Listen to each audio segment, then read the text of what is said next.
Hello, कैसे हैं आप लोग। उम्मीद करता हूँ आप लोग काफ़ी अच्छे होंगे। और हम लोग आ चुके हैं संविधान की गलियारों में। पिछले क्लास में आप लोगों ने पढ़ा था अंडरस्टैंडिंग डाइवर्सिटी, विविधता की समझ। और इस क्लास में हम लोग पढ़ेंगे डाइवर्सिटी एंड डिस्क्रिमिनेशन, मतलब विविधता एवं भेदभाव। इसमें जो मुख्य रूप से 2-3 शब्द हैं जो मुझे समझने की हम लोगों को आवश्यकता है। एक तो डाइवर्सिटी जो हम लोगों ने पढ़ा था, मैं साइड में एक चार्ट ही बना दिया हूँ। जो पिछली क्लास में हम लोगों ने डिस्कस किया था उसमें था understanding diversity, making friends, diversity in our life, diversity in India, how do we explain diversity. Ladakh और केरला को हम लोगों ने अलग अलग क्षेत्रों के मतलब विविधताओं को समझने के लिए पढ़ा था। उसके बाद यूनिटी इन डाइवर्सिटी हम लोगों ने पढ़ा था कि यूनिटी इन डाइवर्सिटी के बाद जवाहरलाल नेहरू साहब ने अपनी किताब डिस्कवरी ऑफ इंडिया में की थी। तो आइए आज का जो क्लास है हम शुरू करना चाहते हैं डाइवर्सिटी एंड डिस्क्रिमिनेशन से। तो डाइवर्सिटी पिछली क्लास में जो आपने पढ़ा था उसको मैं थोड़ा सा रिवाइज कर लेना चाहता हूँ कि डाइवर्सिटी का मतलब होता है विविधता, लेकिन विविधता कई तरह के डिफरेंसेस भी होते हैं, इनइक्वालिटी भी होती है, सारी चीज़ें डाइवर्सिटी नहीं है। हम लोग उसको समझा था। अगर आप पिछला क्लास नहीं देखे हैं तो उसको ज़रूर देख लीजिएगा, क्योंकि सीरीज में देखिएगा तभी आपको समझ में आएगा। क्योंकि हम लोग जो अभी पढ़ रहे हैं वो बिल्कुल ही बेसिक है, मतलब जहाँ से पॉलिटी इंडियन पॉलिटी शुरू होती है। अगर आप उसको नहीं पढ़ेंगे तो थोड़ा सा चीज़ों को समझने में दिक्कतें आएंगी, क्योंकि जब तक आप जोड़ घटाव नहीं सीखेंगे गुना भाग सीखना थोड़ा सा मुश्किल होता है। मुश्किल क्या, सीखना ही मुश्किल, सीख ही नहीं सकते। तो इसीलिए उसको थोड़ा सा बेस से चलेंगे। अगर वीडियो देखने में के लिए अगर समय नहीं हो तो जो एनसीईआरटी की किताब है उसको ज़रूर पढ़ लीजिएगा। जो 6th क्लास की एनसीईआरटी की किताब है उसका पहला चैप्टर हम लोगों ने पढ़ लिया, अब दूसरा आज हम पढ़ रहे हैं। किताब में कम से कम ज़रूर पढ़ते रहिएगा, जिससे कि आपको समझ में और ज़्यादा बातें आएंगी। क्योंकि ये वो किताबें हैं, इसको आप जितनी बार पढ़ेंगे उतनी बार कुछ ना कुछ आपको समझने को मिलेगा। एक सरकारी किताब है, गवर्नमेंट स्पॉन्सर बुक है, और जो भी है ऑथराइज है, इसलिए एनसीईआरटी को पढ़ना ज़रूरी होता है। इसमें बेसिक के साथ साथ ऑथेंटिक बातें भी की जाती है, जो कई सारे अदर प्रकाशन से छपी हुई किताबों में कई बार ऑथेंटिक बातें कम बेसी हो सकती है, लेकिन ये जो है वो बिल्कुल ही अप्रूव्ड है। इसलिए एनसीईआरटी की किताब को पढ़ना ज़्यादा ही आवश्यक है। आज हम बात करेंगे कि हमारे सोसाइटी में भेदभाव किस तरह का है। तो जब हम भेदभाव की बात करने लगते हैं तो हम उससे पहले अपनी डाइवर्सिटी को थोड़ा सा देखेंगे कि हमारी डाइवर्सिटी इतनी बेहतर है, जो हमारी पहचान है, हमारी समृद्धि का कारण है। तो हम देखते हैं कि भारत एक ऐसा राष्ट्र है, ऐसा देश है जहाँ पे दुनिया में, पूरी संसार में 8 तरह के धर्म माने जाते हैं। 8 प्रकार के रिलीजन है जिसको पूरी दुनिया मानती है। उसमें से 8 रिलीजन के लोग इंडिया में रहते हैं और वो अपने धर्मों को मानते हैं, अपने धर्मों के अनुसार पूजा पाठ करते हैं। उसके बाद हम देखेंगे भाषाओं की बात करेंगे तो 1500 से ज़्यादा भाषाएं भारत में ऐसी है जो भारत में बोली जाती है, और सिर्फ बोली ही नहीं जाती है, 1500 से ज़्यादा भाषाएं भारत के लोगों का मदर टंग है, मातृभाषा है। अब आप देखेंगे तो भारत में आपको पता चलेगा कि 100 से ज़्यादा डांस फॉर्म है, 100 से ज़्यादा तरह के नृत्य किए जाते हैं जो अपने अपने क्षेत्र में काफ़ी लोकप्रिय है। तो इस वैभवशाली देश में हम रह रहे हैं जहाँ विविधताओं का अपार संग्रह है। तो इसमें जब इस तरह की बातें होती है, इतनी सारी विविधता होती है, तो कई जगह ये विविधता थोड़ी सी इनइक्वालिटी में डाइवर्ट होती है। कहीं अगर थोड़ा सा नजरअंदाज हुआ तो डिस्क्रिमिनेशन शुरू हो जाता है। तो आप देखेंगे कि डिस्क्रिमिनेशन समाज में भी कई तरीके की है। होता क्या है कि हम जिस परिवेश में रहते हैं, जहाँ पे जैसा हम सोचते हैं, जैसा हम कपड़ा पहनते हैं, जिस तरह से हम रहना चाहते हैं, उस तरह के आदमी अगर हमारे साथ रहे तो हमें बहुत अच्छा लगता है। और कई बार ऐसे लोगों से जब हमारी मुलाकात होती है या ऐसे लोगों के साथ हमें रहना पड़ता है जिनका रहन सहन या बात करने का तरीका या उनका व्यवहार या उनका खान पान हमारे जैसा नहीं है, तो हमें थोड़ा सा उटपटांग सा लगता है। हमें लगता है कि ये जो बैलेंस है वो बनेगा नहीं। तो ये सोच भी समाज को कहीं ना कहीं तोड़ने का काम करती है। तो ज़रूरी है कि हम जब इन तरह की चीज़ों की बात करने लगे तो आप इस किताब में पढ़ेंगे, इसमें पूर्वाग्रह की बात की गई है, प्रेजुडिस की बात की गई। हमने ऊपर में लिखे भी है। आज जो हम लोग पढ़ेंगे वो हम लोगों को पढ़ना है, मेन तो डिस्क्रिमिनेशन पढ़ना है, डाइवर्सिटी हम लोगों ने पढ़ लिया है। उसके बाद हम लोग पढ़ेंगे डिफरेंसेस एंड प्रेजुडिस। दूसरा हम लोग पढ़ेंगे क्रिएटिंग स्टेरियोटाइप्स।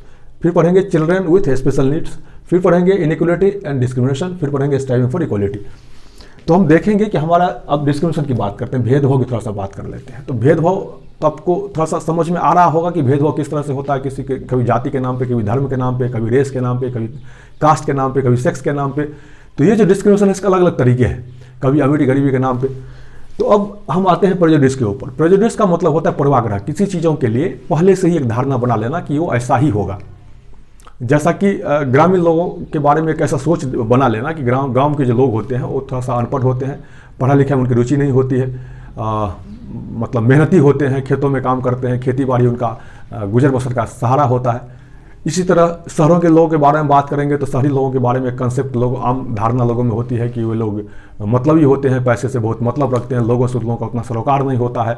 उन लोगों का ज़्यादा कमाई का खर्चा मतलब रूम के भाड़े में, किराए में और जाने आने के किराए में ही खर्च हो जाता है। शहर में रह के बचत कम होती है। शहर का जीवन बड़ा व्यस्तम जीवन है, गांव का जीवन थोड़ा आनंददायक है। तो इस तरह की ये सोच है, जबकि ऐसा नहीं होता है, सामान्यतः ऐसा नहीं होता है। हर जगह अच्छे लोग हैं, हर जगह बुरे लोग हैं, हर जगह अमीर है, हर जगह गरीब है। तो ये जो प्रॉब्लम है ये एक जगह नहीं है। आपको ऐसा नहीं है कि गांव में है तो सभी के सभी आपको अच्छे लोग मिल रहे हैं और कोई भी बुरा आदमी नहीं है, या कोई भी ऐसा गांव में नहीं है जहाँ पे सभी बुरे हैं कोई अच्छे नहीं है। ऐसे तरह शहर में कोई ऐसा शहर नहीं है जहाँ पे सब अच्छा ही अच्छा है, बुरा है नहीं। आप देखेंगे कि जब राम, थोड़ा सा आपको फिलॉसफी की तरफ ले जाना चाहूँगा, मैं एथिक्स की बात करना चाहूँगा। आप देखेंगे जब राम थे ना, रावण भी तभी था, और जब कृष्ण थे तो कंस भी तभी था। ऐसा नहीं था कि राम थे तो कोई उत्पाती नहीं था, या किशन कन्हैया थे तो कोई उत्पाती नहीं था, कंस भी उसी टाइम में था, महाभारत का युद्ध भी उसी टाइम में होता है। तो आप देखेंगे कि ये एक बड़ा अजीब सा सिचुएशन होता है।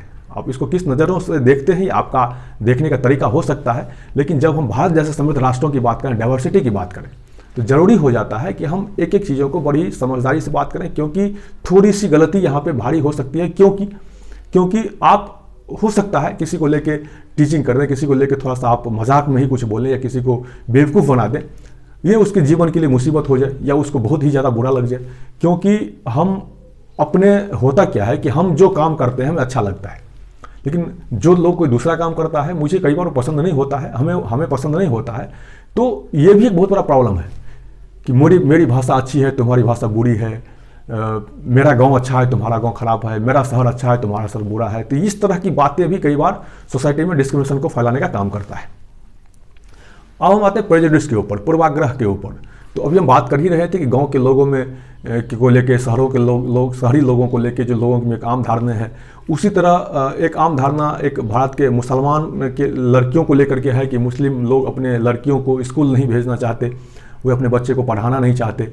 जबकि सर्वे रिपोर्ट या फिर जो मतलब अध्ययन किया गया है इसके ऊपर बताता है कि मुस्लिम अपने लड़कियों को स्कूल नहीं भेजने का कारण उसका गरीबी है, वो नहीं भेजना चाहते, ऐसा बात नहीं है।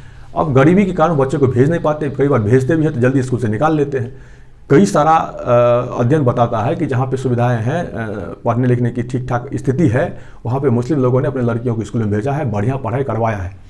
तो ये जो आम धारणा है, पहले से किसी चीज़ों को लेकर बैठ जाना, इस आम धारणा से हमें, आम धारणा को ही प्रेजुडिस बोलते हैं, पूर्वाग्रह इसको बोलते हैं। इस पूर्वाग्रह से हमें थोड़ी सी बाहर निकलने की आवश्यकता है। इसी को जब आप आगे देखेंगे, डिस्क्रिमिनेशन के दो तरीके होते हैं। डिस्क्रिमिनेशन करने का दो तरीके से डिस्क्रिमिनेशन को फैलाया जाता है।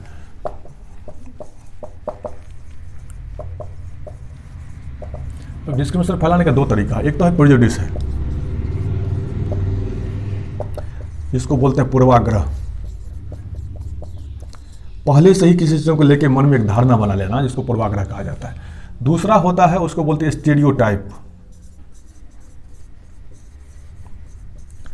स्टीरियोटाइप्स का मतलब होता है रूढ़िबद्ध धारणाएं।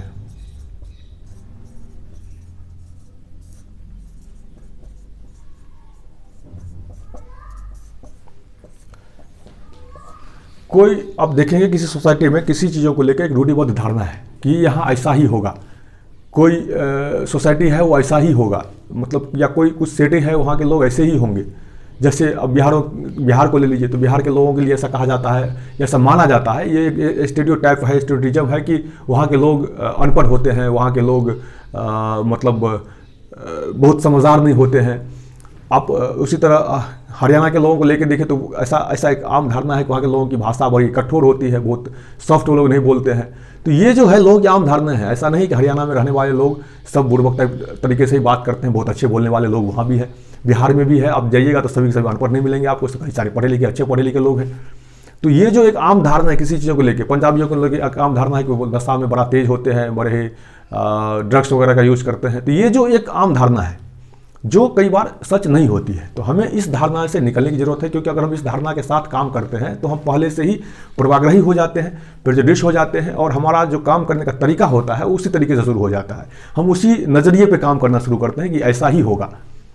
तो किसी खास कम्युनिटी को लेके, किसी खास धर्म को लेके, किसी खास मतलब इवेंट को लेके, किसी खास रीजन को लेके इस तरह की बातें सोच के काम करना ही सही नहीं होता है। तो हमें इससे बाहर निकलने की ज़रूरत है। इसी किताब में जब एक चैप्टर को पढ़ेंगे, सेकंड चैप्टर को, तो आपको पता चलेगा कि हमारे देश के महान नेता, दलितों के मसीहा कह लीजिए और राष्ट्र निर्माता, संविधान के लेखक डॉक्टर अंबेडकर साहब अपने जीवन का एक कहानी का जिक्र किए थे, जिसको इस किताब में शामिल किया गया। वो बताते थे कि जब वो 9 साल के थे तो वो मुंबई में भीमा कोरेगांव के रहने वाले थे, और कोरेगांव अपने पिताजी से मिलने जा रहे थे। तो वहाँ जो रेलवे स्टेशन पे कई सारी बैलगाड़ियाँ थी जो गांव में लोगों को ले जाती थी, ले आती थी, सवारी ढोने का काम करती थी।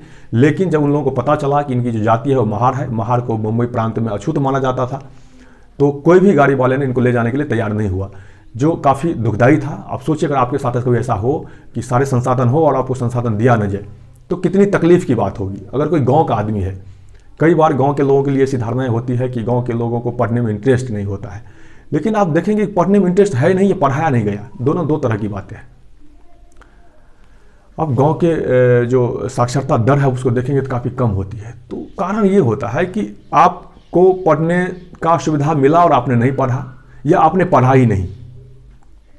अगर आपके पास सुविधाएं हैं, आपने नहीं पढ़ा, तो एक कारण है, और आपके पास सुविधाएं ही नहीं है, आप चाह के पढ़ नहीं सकते, वो दूसरी कारण है। अब किसी लोगों को मैं स्कूल आए, पढ़े तो कमज़ोर होगा, समझदार होगा, हो सकता है, लेकिन किसी को मैं स्कूल में पढ़ने ही ना दूं, किसी को स्कूल में जाने ही ना दूं, ये तो फिर अलग बातें हैं। तो सोसाइटी में ज़रूरी है कि आप जिस चीज़ों को पहले से एक नज़रिए से देखते हैं, क्या वो जो नज़रिया है, जो हम जिस लेवल से देखने का प्रयास करते हैं, क्या वो वही है? किसी को सुविधाएँ मिली नहीं तो पढ़े कहाँ से? किसी को सुविधाएं मिली नहीं, किसी को जानकारी मिली नहीं, किसी को अपग्रेड किया गया नहीं, तो कहाँ से वो समझ पाएगा? तो ये दो तरह की बातें हैं कि क्या उसको सुविधाएं मिली या सुविधाएं नहीं मिली। अब जो प्रेजुडिस है, इस प्रेजुडिस को जो पूर्व धारणाएं होती है, किसी चीज़ों को लेकर पूर्व धारणा होती है, उसको मैं थोड़ा सा एक फन के माध्यम से आपको समझाता हूँ, एक थोड़ा सा हंसी मजाक टाइप का कहानी सुनाता हूँ, आपको थोड़ा सा समझ में आएगा। एक बार क्या हुआ कि एक बेसिक शिक्षा अधिकारी, जो बेसिक शिक्षा अधिकारी स्कूल में इंस्पेक्शन के लिए जाते हैं, तो स्कूल में एक बेसिक शिक्षा अधिकारी इंस्पेक्शन के लिए आए। तो स्कूल के जो बच्चे थे उसको पहले से काफ़ी समझा बुझा के रखा गया था कि इंस्पेक्टिंग अथॉरिटी आ रहे हैं, बड़े समझदारी से बात करना। तो उन्होंने आया और एक बच्चे जो सामने के बेंच पे बैठा हुआ तो उसको खड़ा किया, बोला हाँ भाई खड़े हो जाओ, बताओ कि भगवान शिव का धनुष किसने तोड़ा? तो उस बच्चे ने बोला सर मैं तो नहीं तोड़ा सर, मैंने देखा भी नहीं सर किसने तोड़ा सर। तो उस बेसिक शिक्षा अधिकारी को बड़ा अजीब सा लगा, ये क्या बोल रहा है ये। तो उसने टीचर की तरफ देखा कि क्या बोल रहा है ये बच्चा। तो शिक्षक ने बोला सर ये यही तोड़ा होगा सर, ये बहुत बदतमीज लड़का है सर, इसको सर जानबूझ के आगे बैठाया था सर कि कोई बदतमीजी ना कर पाए, लेकिन फिर भी देखिए सर आपसे बदतमीजी कर ही लिया सर, ये लड़का सर हमेशा डेली डिस्टर्ब ही करता है सर निश्चित है यही तोड़ा ही होगा सर। तो बड़ा बेसिक से अधिकारी को बड़ा अजीब सा लगा, ये क्या हिसाब है यहाँ पे। तो उसने गए प्रिंसिपल साहब के पास, प्रिंसिपल साहब को जाकर उन्होंने बोला कि भाई क्या मसला है स्कूल का। बच्चों को मैंने पूछा कि भगवान शिव का धनुष किसने तोड़ा, तो ये बोल रहा है मैंने नहीं तोड़ा, ये आपके जो टीचर हैं वो बता रहे हैं कि यही बच्चा तोड़ा होगा सर, ये बहुत बदतमीज है, इसी का काम है ये। तो क्या है ये? तो प्रिंसिपल ने बोला अरे महाराज अब बैठिए, क्यों चिंता कर रहे हैं, धनुष ना टूटा है, कारपेंटर को बुलवा के ठीक करवा देते हैं। तो ये जो बातें हैं ये सब देखेंगे कि लोग, अब उन लोगों के मन में एक पहले से बातें बैठी हुई है कि धनुष है ऐसे नॉर्मली होगा, टूट गया होगा या हमने नहीं तोड़ा होगा। अब जब इसमें क्या होता है कि आपकी सोच एक लिमिट को क्रॉस ही नहीं कर पाती, आप एक दायरे में आके अटक जाते हैं, वहाँ से ऊपर जा ही नहीं पाते। तो ज़रूरी है कि आपका जो सोचने का दायरा है उसको बढ़ाइए, उसको उस समृद्धि पे सोचिए कि जो डाइवर्सिटी है वो हमारा पहचान है, इसी डाइवर्सिटी को लेके हम दुनिया में अपनी एक पहचान बना के रखते हैं, इसी डाइवर्सिटी की वजह से हम अपने आप को एक महान देश और महान यूनिटी को लेके चलते हैं। दुनिया का सबसे बड़ा आज लिखित संविधान हमारे देश का ही है और समृद्ध संविधान है। आज कई देश हमारे संविधान की कॉपी करते हैं, कई देश हमारे संविधान से, हमारे लोकतंत्र से सीखने का प्रयास करते हैं। इसलिए करते हैं कि इतनी डाइवर्सिटी होने के बावजूद किसी को उम्मीद नहीं थी कि जब भारत का संविधान बनेगा तो इतना बेहतर तरीके से वहाँ पर टिक पाएगा और लोग इतने बेहतर तरीके से रह पाएंगे। लेकिन आज जब आज़ादी के 75 साल बाद लोग इस तरह की व्यवस्थाओं को यहाँ पे देखते हैं और संविधान को लागू हुए आज 73 साल हो गया और इस तरह से बेहतर तरीके से और हमेशा अपग्रेड होते हुए देखते हैं, तो लोगों को बड़ा ही अचंभा लगता है कि ऐसा कैसे हो सकता है। और ऐसा इसलिए हो सकता है कि हम लोग बिल्कुल ही यूनिटी में रहना जानते हैं, हम लोग विविधताओं में रहना जानते हैं, हम अतिथियों का सत्कार करना जानते हैं, हम किसी भी तरह के धर्म को, किसी भी तरह के लोगों को के साथ अपने आप को ढालना जानते हैं और यही हमारी महानता है। तो हम इसको लेके बिल्कुल ही चलेंगे। इसी कड़ी में आप देखेंगे तो आज जैसे हम लोग पढ़ रहे थे तो आज हम लोगों ने पढ़ लिया है, डिफरेंस एंड प्रेजुडिस हो गया, क्रिएटिंग स्टेरियोटाइप हो गया। क्रिएटिंग स्टेरियोटाइप का मतलब होता है रूढ़िबद्ध धारणा है, पहले से किसी चीज़ों को लेकर रूढ़िबद्ध धारणा को लेकर चलना कि ये ऐसे ही होंगे। उसके बाद चिल्ड्रन विथ स्पेशल नीड्स की बात कर लेते हैं। अभी तक जो बच्चे होते थे, जो बच्चे किसी कारण से फिजिकल डिसेबल होते थे, तो ऐसे बच्चे को भी देखिएगा समाज में बड़ा ही भेदभाव तरीके से उनको भी देखा जाता है, बात किया जाता है। अगर कोई किसी कारण से हाथ नहीं है, पैर नहीं है, आँख नहीं है, तो आप देखेंगे कि लोगों का जो देखने का एकदम तरीका होता है ना, ऐसे लगता है जैसे उसको मतलब पूरी जहाँ वो जाएगा सबकी नज़र उसी पे रहेगी। अब जो इस तरह के लोग हैं, जो इस तरह के बच्चे हैं, उसको बड़ा अजीब सा फील होता है। कई बार लोगों के बात करने के तरीके भी इस तरह के होते हैं। अगर कोई विकलांग है तो उससे ऐसे बात करेंगे कि जैसे किसी काम का है ही नहीं। अगर किसी का पैर खराब है तो जरूरी नहीं उसका दिमाग भी खराब हो। आप स्टीफन हॉकिंस को देख सकते हैं, अभी कुछ ही दिन पहले उनकी डेथ हुई है, और उनके बारे में पढ़िएगा कभी, आपको पता लगेगा। तो इस तरह की सोच को लेकर जो चलने वाली एक समूह है समाज में, उसको हतोत्साहित करने की ज़रूरत है। कि आप समाज को तोड़ने का काम नहीं कर सकते, क्योंकि ये सोसाइटी टूटने के लिए नहीं, जोड़ने के लिए बनाई गई है। समाज का निर्माण, देश का निर्माण, राष्ट्र का निर्माण, ये सारा कुछ लोगों में यूनिटी को लाने के लिए बनाया गया है। नहीं तो जंगल भी था पहले। तो हमने अपने आप को समृद्ध बनाया है, हमने अपने आप को समझदार बनाया है। तो हमारी जो रूपरेखा है, हमारी जो पृष्ठभूमि है, हम जिस परिपाटी को लेकर चलते हैं, वो भी हमारा महान होना चाहिए, बेहतर होना चाहिए। तो हम लोगों ने देखा इनइक्वालिटी, उसके बाद अब देखें स्ट्राइविंग फॉर इक्वालिटी। इक्वालिटी को लाने के लिए भी कई तरह के संघर्ष है। इक्वालिटी अब समानता एक ऐसा चीज़ है कि वो एक ऐसा नहीं है कि स्विच दबाया और समानता आ गया, अब कभी समानता खत्म नहीं होगा। समानता एक ऐसा चीज़ है जिसके लिए हर दिन प्रयास करने की ज़रूरत है। कभी ये जाति धर्म के नाम पे था, तो हो सकता है कभी पूंजी के नाम पे हो जाए, हो सकता है कभी क्षेत्र के नाम पे हो जाए। तो ये कभी भी ये ग्राफ ऊपर नीचे हो सकता है। तो इसको ज़रूरत है कि हर दिन हर समय इस पे विचार किया जाए और कोशिश किया जाए कि जब भी कभी इस तरह का डिस्क्रिमिनेशन या इस तरह का भेदभाव वाला व्यवहार कहीं पर ऊपर उठने का प्रयास होता है, तो उसको वहीं के वहीं हतोत्साहित किया जाए, उससे ख़त्म किया जाए। क्योंकि आग जब लग रही होती है ना, तो एक बाल्टी पानी से ही बुझ जाती है, लेकिन वही आग जब लग जाती है तो कई बार फायर ब्रिगेड भी कम पड़ता है।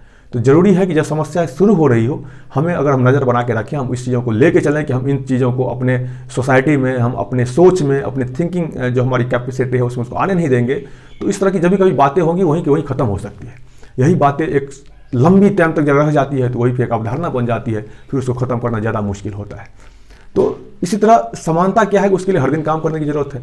आपने कभी जब गाँव में किसान को देखे होंगे, या आप लोगों में से कुछ लोग किसान की परिपाटी से जुड़े भी होंगे, तो आप देखेंगे कि जब खेत में किसान क्या करते हैं ना, कि शुरू से ही वो लोग खेत में ज़्यादा हल देते हैं। कई बार उसके मतलब ये कोशिश रहता है उनका खेत में घास बहुत कम हो। जब भी फसल की बुआई करने से पहले ही हल को काफ़ी चलवाएंगे, उसके बाद घास निकलवा के पहले फेंकवाएंगे, फिर जब फसल खेत में दे देंगे उसके बाद भी उसकी निराई करवाते हैं। लेकिन फिर भी फसल के साथ साथ कुछ ना कुछ घास हो ही जाता है। अब कोई किसान ये सोच के अपने खेतों में घास को हटाना छोड़ दे कि कितना भी हटाता हूँ तो कुछ ना कुछ रह ही जाता है, तो फिर उस खेत में फसल नहीं होगा, सिर्फ घास होगी। तो घास की तरह ये सब जो अब जो देख रहे हैं सामान्य तरह की जो प्रॉब्लम होती है ना, वो घास की तरह है। वो कितना भी कुछ कर लेंगे, कुछ ना कुछ होगा, और उसको हर दिन हर समय उसको हटाना है। जैसे उसको छोड़ दीजिएगा ना, वो फिर वही बढ़ जाएगा, आपको फसल घट जाएगा। तो कोशिश ये करना है कि सोसाइटी को हमें सुदृढ़ बनाना है, हमको समृद्ध राष्ट्र के साथ हमको चलना है। हम में जो महानता है, हमारे अंदर जो एक मतलब ये जो हमारे अंदर एक डाइवर्सिटी की बात है, डाइवर्सिटी को हम लोग मेंटेन करके चलेंगे, हम उसको कभी टूटने नहीं देंगे। उसके साथ साथ डिस्क्रिमिनेशन हम किसी के साथ नहीं करेंगे। हम भेदभाव वाली जो हमारी मतलब एक विचार कभी मन में आ भी जाता है तो उसको हम कभी आने नहीं देंगे। इस तरह का कार्य हम कभी करेंगे नहीं। तो जरूरी है कि हम इस भेदभाव से बाहर निकलें, समाज को समृद्ध करें। तो इस एनसीईआरटी के पहला और दूसरा जो चैप्टर था अंडरस्टैंडिंग डाइवर्सिटी, विविधता की समझ, और दूसरा चैप्टर डाइवर्सिटी एंड डिस्क्रिमिनेशन, विविधता एवं भेदभाव, ये दोनों ही चैप्टर इसी बात को मतलब इसी बात पे प्रकाश डालता है कि समाज के अंदर जो रूढ़िवादी धारणा है उसको समाप्त करने की जरूरत है। समाज के अंदर जो स्टेरियोटिज्म है, समाज के अंदर जो इनइक्वालिटी है, समाज के अंदर जो डिस्क्रिमिनेशन है, उन सभी चीज़ों को ख़त्म करने की ज़रूरत है। और हम लोग इसको ख़त्म करने के लिए ही हमेशा काम करेंगे, क्योंकि राष्ट्र हमारा है और काम हमको ही करना है। इसी के साथ चलिए, थैंक यू। फिर जल्दी ही मिलते हैं अगले क्लास में।